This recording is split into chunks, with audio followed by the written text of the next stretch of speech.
ඔබ මට වද දෙන එකේ සීමාවක් නෑ මාලන්. මාලා කරදරේ. පොඩි කාලේ නම් බත් කවන්න හොල්මන් කතා කියලා මාව බය ගස්සලා දැන් එනවා මෙතන අද දෙනවා කියලා. මා පුතා උඹ ගිහින් චූදාලා වරේ නැත්තම් උඹ රෑ තිස්සේ මට කරදර කරනවා. දෙන්න. කොහෙද? දන්නේ නැහැ කියන්නේ.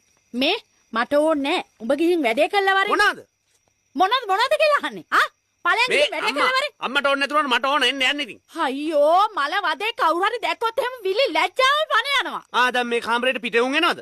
එරත් කවුරු දැක්කම මොකෝ? එන්න. උඹ එව්වට නම් දස පණ්ඩිතයා. පලයන් ගිහිල්ලා වැඩේ කළා වරේ. එන්නකෝ. ඕ මේකගේ කරදරේ පලයන් වැඩේ කරගනින්. කරදරේ. අම්මා ඒ පාර මොකද මල වදේ? සින්දුවක් කියන්නකෝ මොකක් හරි. මම බොහොම බය වුණා මගේ පනේ පාවුණා රැදලාට ඔල්මනකට මාව ගහුණා. මේ මොන මගුල සින්දුවක් කියන්නේ මේ මහර? එහෙනම් මොකද කියන්නේ? ඔය දෙයියෝ මුතුන්ගේ සින්දුවක් කියන්නේ. කොච්චරද? වැඩේ කරගනින් මල කරදරේ. කන්ද සුරුදුනි ඔබේ ඔදතද දැක හද පිපිදුණු සිත ඇති හැරියන් නනනන දැක හද ඔබ පිදුමට ආවා. ඔබ යදුමට ආවා. ඔබ පිදුමට ආවා.